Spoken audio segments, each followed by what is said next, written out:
Embarrassante. Le message de ce matin est intitulé Une question embarrassante. Une question embarrassante parce que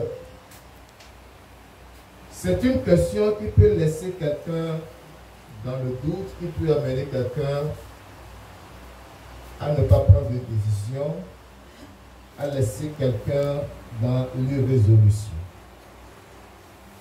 Mais c'est une question à laquelle le Seigneur Jésus-Christ a donné une réponse claire et nette qui doit amener tous ceux qui l'écoutent ou la lisent à se battre pour hériter le royaume des cieux. Alléluia. Tournez avec moi vos Bibles dans Luc chapitre 13 au verset 23. Luc chapitre 13, le verset 23. Nous allons écouter cette question qui a été une question embarrassante.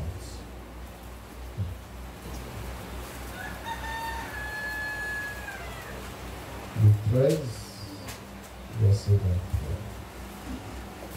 Quelqu'un lui dit, Seigneur, n'y a-t-il que peu de gens qui soient sauvés? N'y a-t-il que peu de gens qui soient sauvés? Voilà la question que nous qualifions de question embarrassante. C'est une question qui embarrasse. C'est une question qui peut laisser quelqu'un dans le doute. C'est une question qui peut laisser quelqu'un perplexe. Alléluia. L'évangile est prêché à tout le monde. Jésus-Christ est venu mourir pour le monde entier, afin que quiconque croit en lui, selon Jean 3, verset 16, ne périsse point, mais qu'il ait la vie éternelle. Mais écoutez cette question qui s'est posée. N'y a-t-il que peu de gens qui soient sauvés? Heureusement que cette question ne s'adresse pas à moi ou à un individu comme moi, mais cette question s'est adressée au Seigneur Jésus-Christ lui-même. Lui qui est le Sauveur, lui qui est venu s'offrir pour nous à la croix, afin qu'en croyant en lui, nous soyons sauvés. Lui qui a versé son sang pour nous racheter, c'est à lui-même que cette question s'adresse.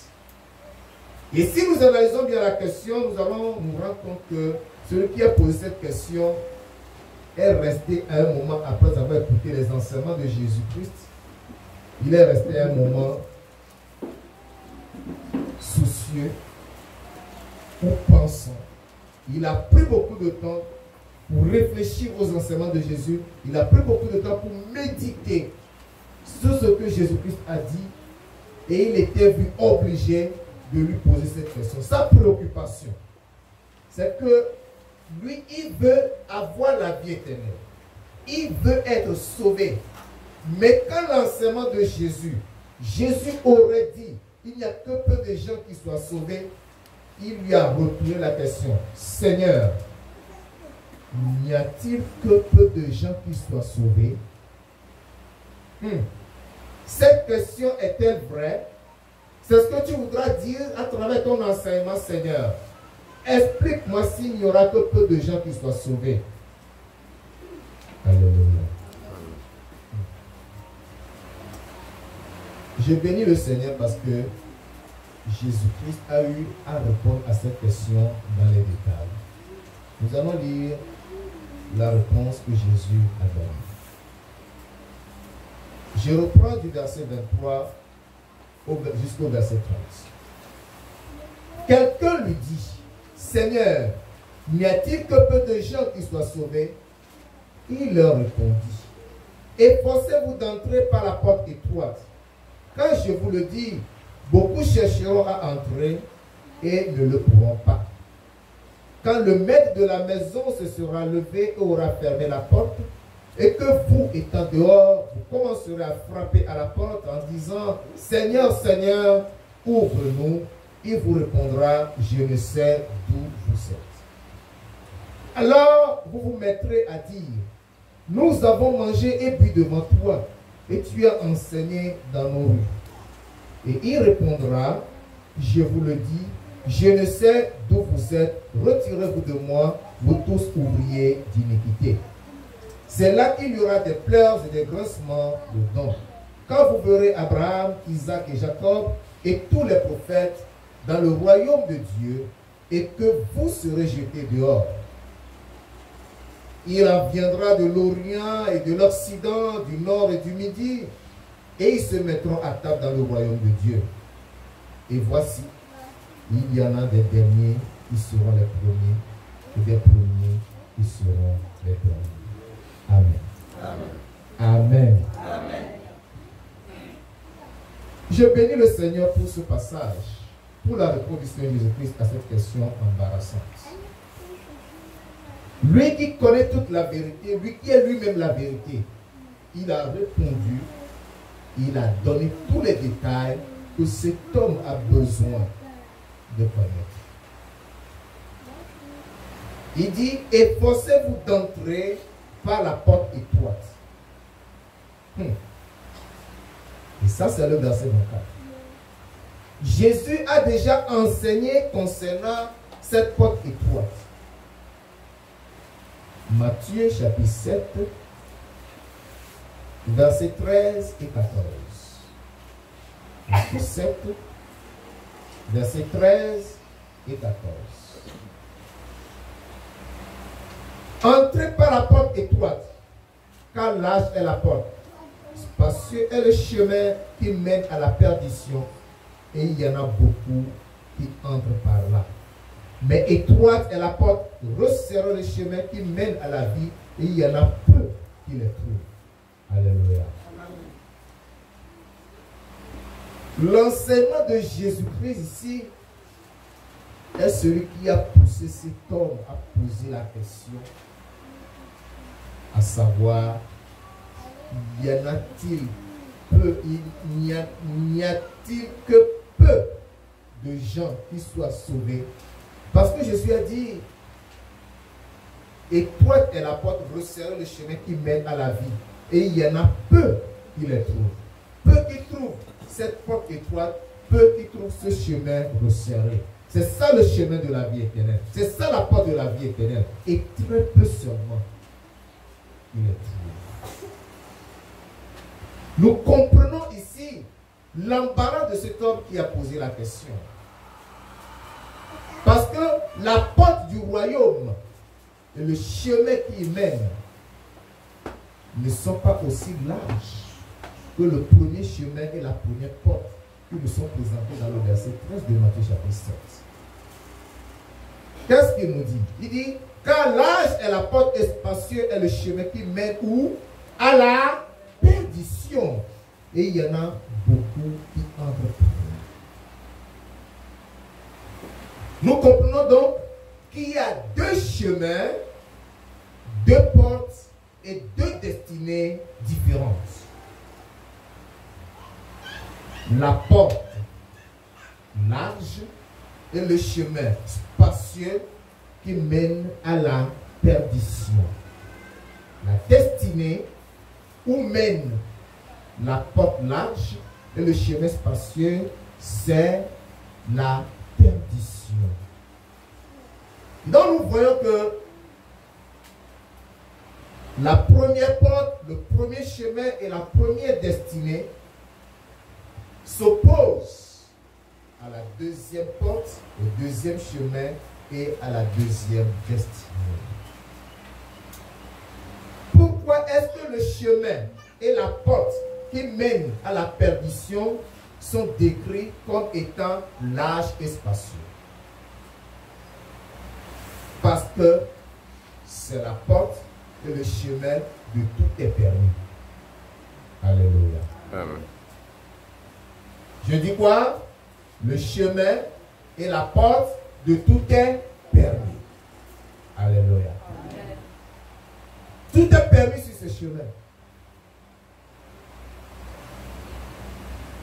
Tu peux rentrer par cette porte en ayant tout. Tu peux porter tous les fardeaux de ta vie.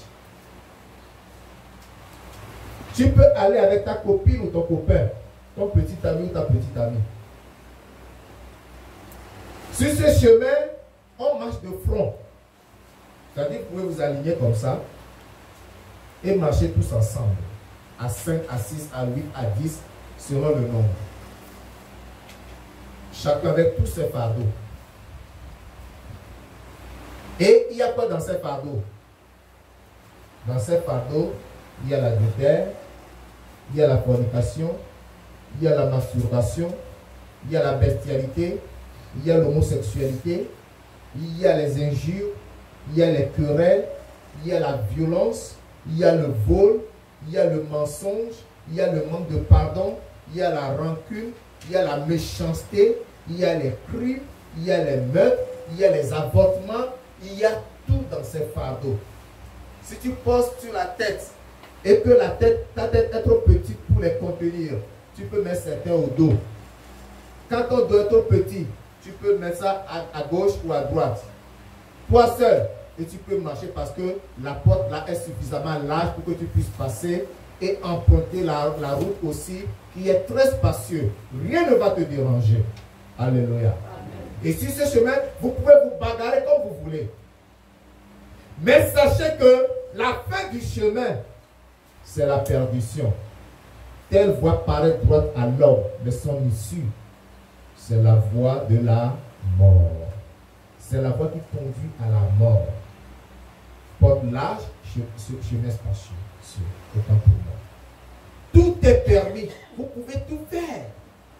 Vous pouvez vous habiller comme vous voulez. Les femmes peuvent exposer le parti intime sur ce chemin. Les hommes peuvent s'habiller comme ils veulent. Chacun peut avoir sa bouteille de régal en main, avoir sa cigarette à la bouche. Chacun peut avoir sa cocaïne. Si tu es un drogué, tu aimes la drogue. Chacun peut avoir son kobolo. Tout le monde emprunte ce chemin. Chacun va son chemin. Mais sachez que la fin, c'est le chemin de la perdition. C'est la voie de la perdition. Vous allez vous égarer. Et cette perdition, c'est quoi? C'est ce que la Bible appelle encore la géhenne, le feu éternel ou l'enfer. C'est là où tu vas. Ce qui est malheureux, c'est qu'il y a plusieurs sur ce chemin. Et il y en a lorsqu'ils s'y sont engagés. Et qu'on leur dit attention, c'est le chemin de la perdition. Dit mais je ne suis pas le seul sur ce chemin, nous sommes nombreux. Et la mort de la multitude est la mort la plus intéressante. Quand vous êtes nombreux à mourir, à périr, du coup, on dit oh, ça c'est très intéressant parce que tu n'es pas seul. C'est intéressant. Là où tu auras péri, c'est intéressant. C'est ce que les hommes pensent généralement. Et c'est très malheureux. C'est regrettable. C'est regrettable. Tu peux faire tout ce que tu veux. Tu peux garder rancune, tu peux ne pas pardonner, tu peux insulter, tu peux injurier, tu peux garder recul, tu peux frapper. Tu peux faire tout ce que tu voudras. Tu peux braquer, tu peux défoncer les portes des gens. Tu peux faire tout ce que tu veux. Tu peux t'enrichir comme tu veux. L'essentiel, c'est d'être riche.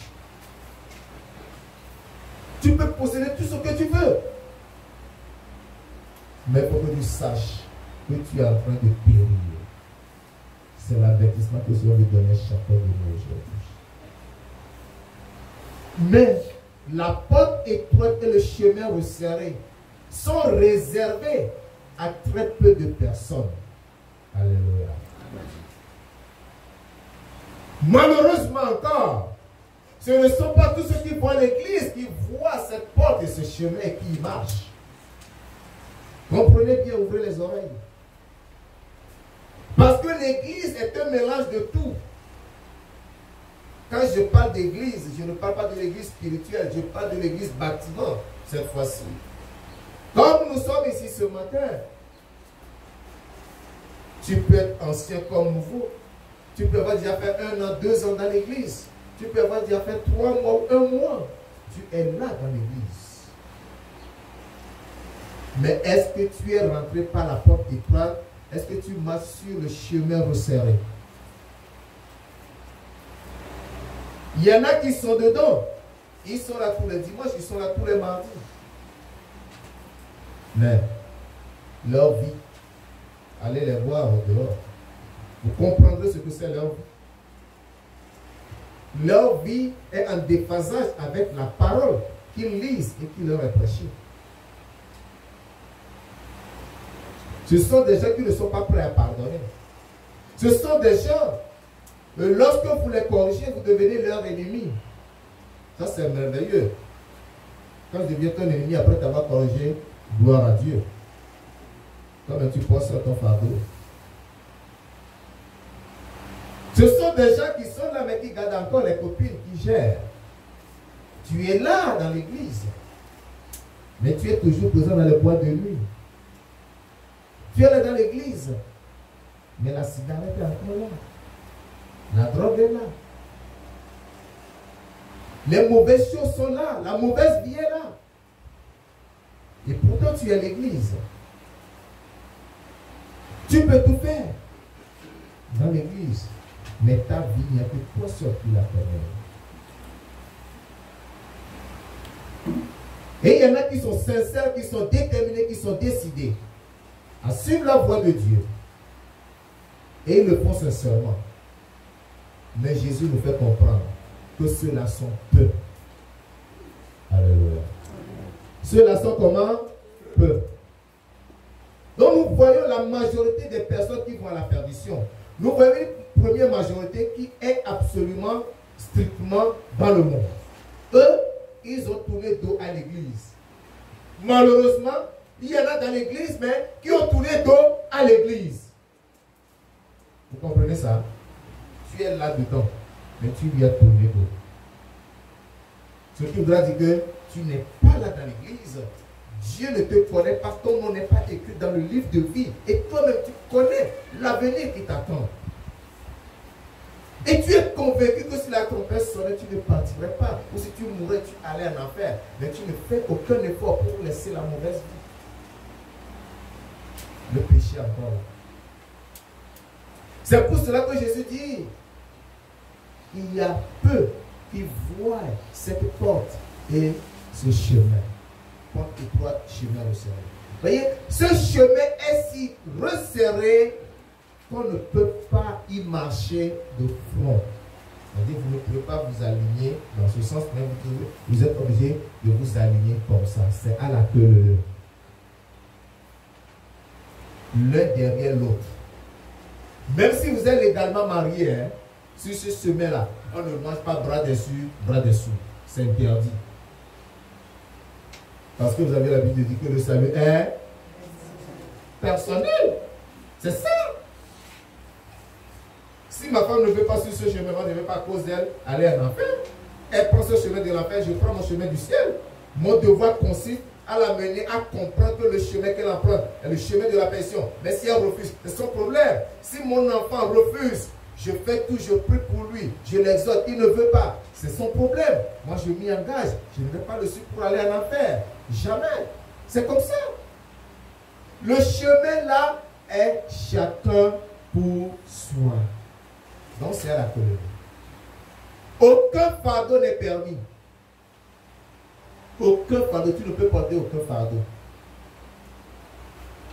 Le seul fardeau que tu portes sur ce chemin, c'est la croix. Alléluia. C'est la croix. C'est-à-dire, tu as toutes les bénédictions du ciel et de la terre, et tu as en plus la persécution. Alléluia. Oui, c'est ça. Ce que tu as battu sur ce chemin pour pouvoir aller dans la vie éternelle. Seigneur, n'y a-t-il que peu de gens qui soient sauvés? Si cette question s'adressait à toi, quelle réponse aurais-tu pu donner? Si cette question s'adressait à moi, quelle réponse aurais-je pu donner? Heureusement que c'est à Jésus que la question s'est adressée. Voyons nos tests dans les versets 25 au verset 28. Luc chapitre 13, du verset 25 au verset 28.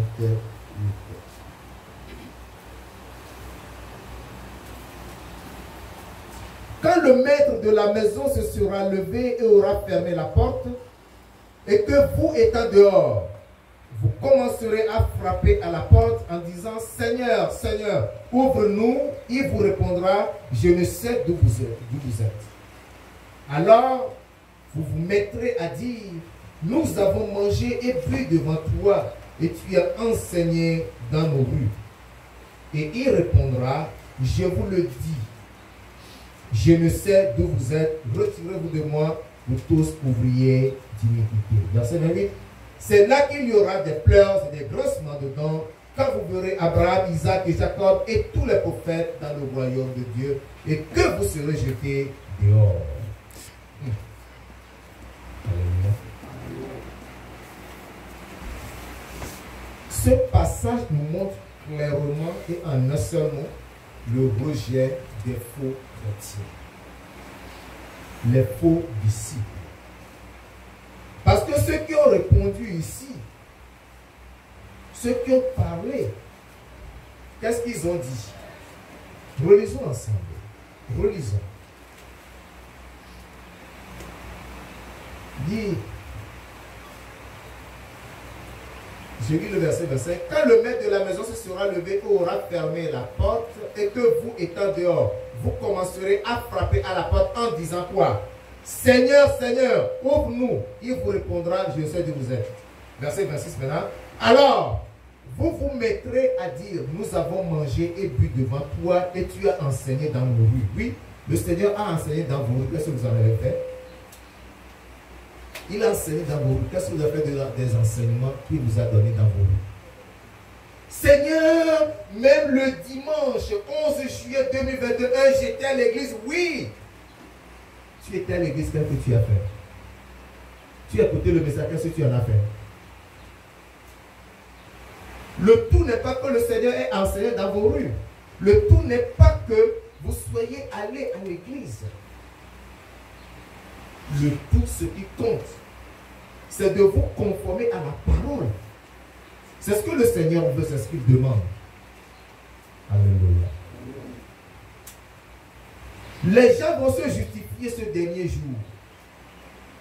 Parce que la porte du ciel serait déjà fermée. Ils seront restés dehors.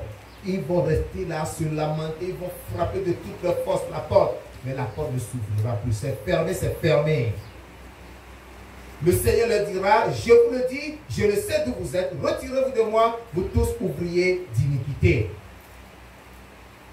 Les gens vont se justifier en ce jour-là. Après qu'ils aient livré leur âme au péché, après qu'ils aient fait tout ce qu'ils ont voulu faire. Pourquoi tu es instable dans ta vie chrétienne? Pourquoi tes pieds ne sont pas fermes dans la foi? Pourquoi ton cœur n'est pas affermi? Pourquoi tu es comme des vagues qui sont emportées par le vent? Pourquoi tu es comme des nuages poussés par le vent? Tu n'es pas stable. Pourquoi ta vie chrétienne n'est pas affermie? Parce que le monde t'appelle. Parce que le monde t'attire. Parce que le monde te séduit. Et tu lui prêtes attention. Est-ce que tu pourras abandonner la duplicité? Est-ce que tu pourras laisser l'hypocrisie, la double vie, pour s'approcher vraiment au Seigneur? C'est ta foi qui te sauvera. C'est ce que tu auras fait de la parole de Dieu qui parlera en ta faveur le jour-là. Mais regardez le défi que le Seigneur nous lance. Le défi que le Seigneur nous lance. Verset 29. Qu'est-ce qu'il dit? Il dit, pardon, il en viendra de l'Orient et de l'Occident, du Nord et du Midi, et ils se mettront à table dans le royaume de Dieu. Ici, il s'adressait aux Juifs. Mais à nous qui sommes dans sa maison aujourd'hui, un défi nous est lancé. Des gens que nous ne comptons pas parmi nous.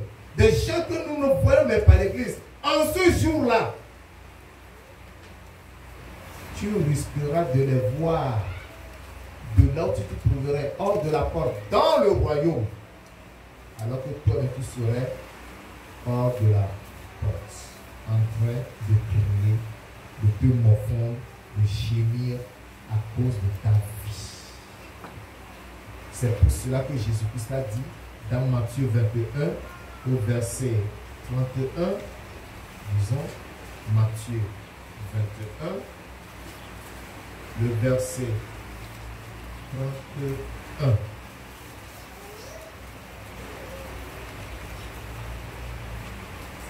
Il dit, c'est la partie C qui m'intéresse. Je vous le dis en vérité, les publicains et les prostituées dévanceront dans le royaume de Dieu.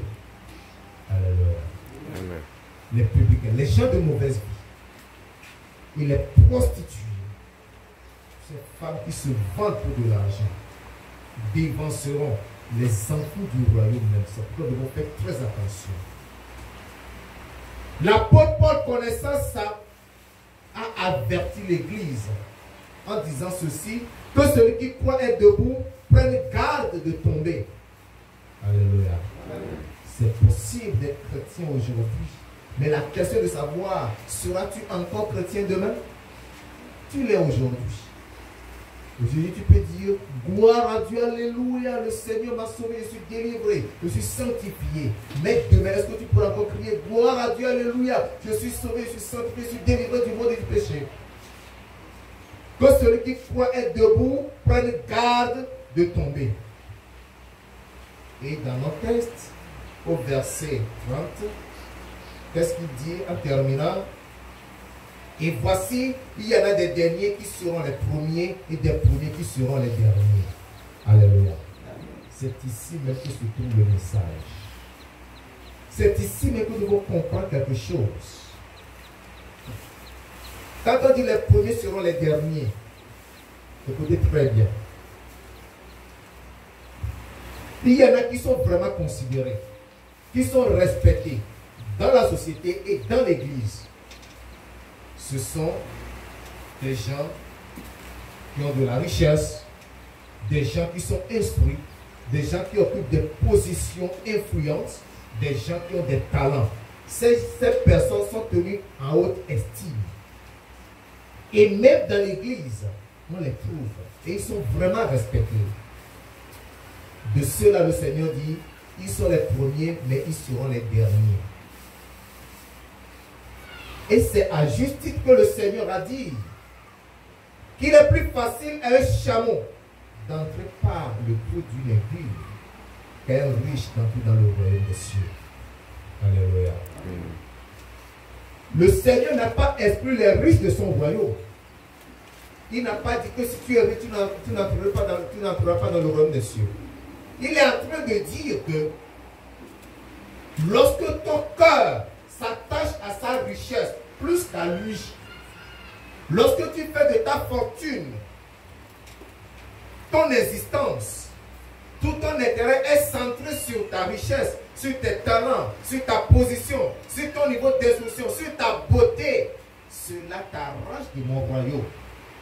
Alléluia. Parce que tu es disqualifié. Ça te rend orgueilleux.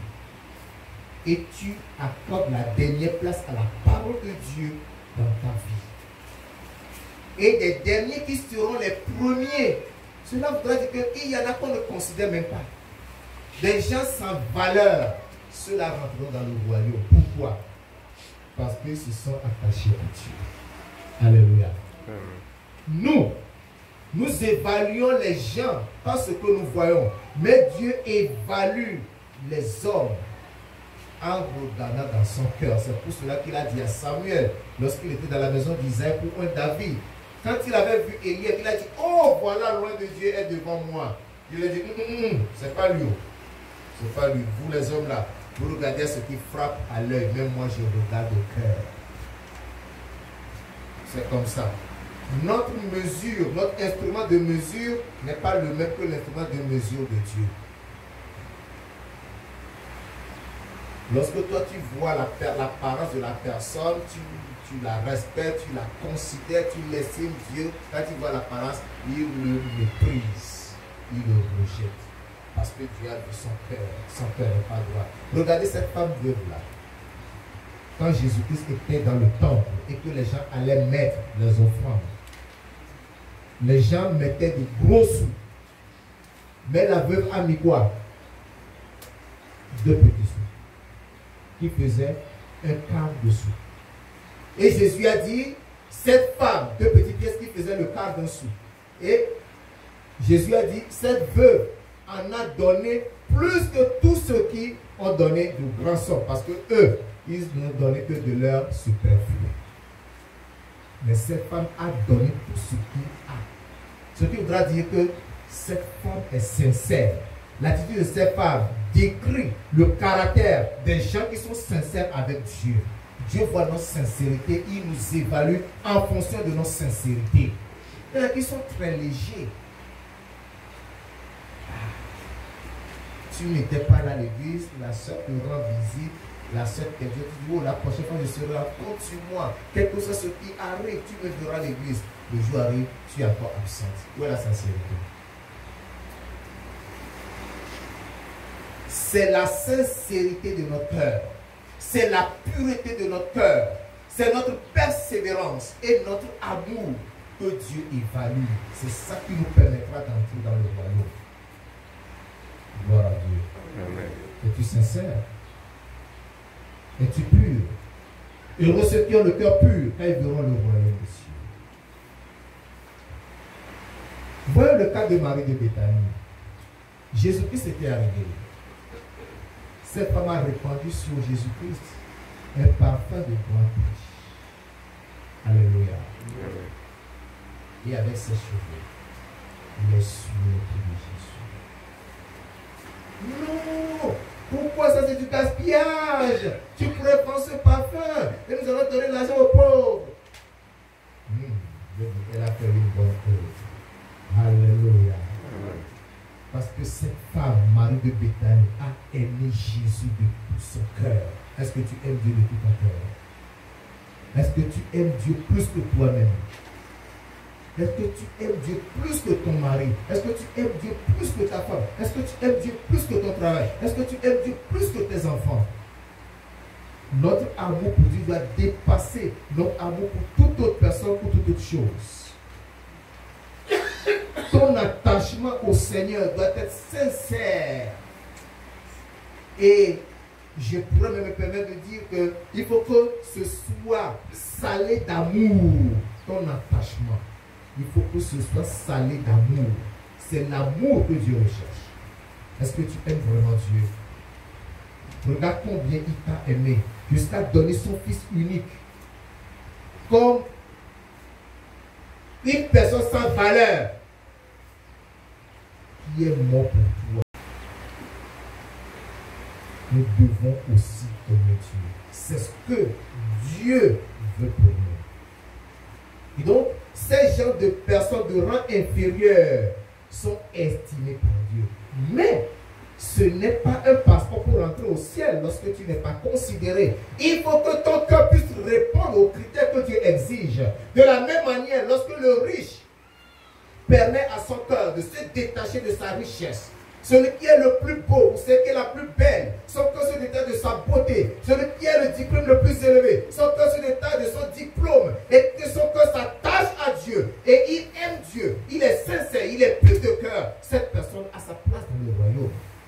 Alléluia. Donc nous comprenons que la richesse n'est pas un défaut pour être disqualifié du royaume, ni la pauvreté, un qualificatif ou un attribut qui te conduit au royaume. Tout dépend de l'état de ton cœur. Lorsque nous considérons le cas du riche et de Lazare, si Lazare a été accepté dans le royaume, ce n'est pas parce qu'il était pauvre, misérable, mais c'est parce que son cœur s'était attaché à Dieu. Il a aimé Dieu, il a servi Dieu dans sa souffrance, dans ses douleurs. Pourquoi toi tu veux dire, moi je souffre trop, je ne peux pas servir Dieu parce que je souffre trop, j'ai des problèmes pour manger, j'ai des problèmes pour me vêtir, j'ai des difficultés, mes enfants n'arrivent pas à manger, mes enfants n'apprennent pas, pourquoi vont servir Dieu? Le riche n'a pas été rejeté, n'a pas été condamné à cause de sa richesse, mais c'est parce que c'était un riche peine. Il était très peine, il était très avare, il était égoïste. Lazare voudrait manger seulement les miens qui tombaient de sa table. Mais ne lui peut-être pas. Il appelait ses chiens, les chiens étaient là. et Lazare se battait avec les chiens pour ramasser les miettes. Qu'est-ce que tu fais de ta richesse? Est-ce que tu aides les pauvres? Même si tu aides les pauvres avec ta richesse, ça ne suffit pas. Le tout n'est pas d'aider les pauvres, ou les indigents, ou les démunis. Ce que Dieu veut, c'est ton cœur. Il y en a qui le font pour être connus, pour qu'on parle bien d'eux, pour qu'ils soient renommés et tout et tout. Vous allez voir des gens, ils vont dans tel village, ils font des dons de quelques bois de sardines, de quelques cartons de dindons, on les passe à la télé. C'est pas ça ce que Dieu veut. Ça touche ta renommée, tu le fais pour toi. Le bienfait qui glorifie Dieu, c'est ce bien qui est fait en secret. Alléluia. Parce que Dieu dit, ce que ta droite fait, que la gauche ne le sache pas. C'est ça que Dieu recherche. Et donc nous comprenons ce matin que plusieurs peuvent se dire qu'ils sont enfants de Dieu, ils sont ceci ou cela, ils sont dans la maison de Dieu, mais il sera difficile ce jour-là. Et nous serons dans la surprise et l'étonnement de voir des gens que nous n'avons jamais considérés qui puissent hériter le royaume. Dans le royaume, alors que ceux sur qui nous comptons seront jetés en enfer. C'est pourquoi nos frères, je vais terminer par cette question. Je vais répondre à la question de ce que tu peux répondre maintenant. Si tu veux, tu peux lever ta main. Si tu veux, tu pries pour répondre à cette question. Prends ta position et réponds à la question. Jésus nous a rassuré qu'il y aura peu seulement qui seront sauvés. Mais est-ce que toi tu seras parmi ceux peu qui seront sauvés? Ce n'est pas suffisant de ta réponse. Réponds à cette question.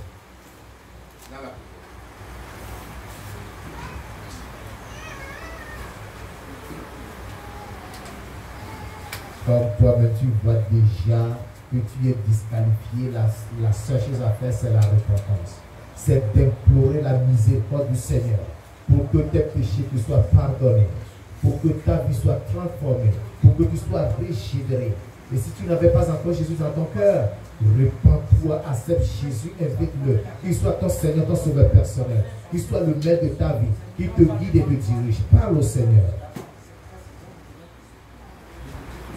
La question est posée, il faut que toi-même tu puisses répondre. Réponds à cette question.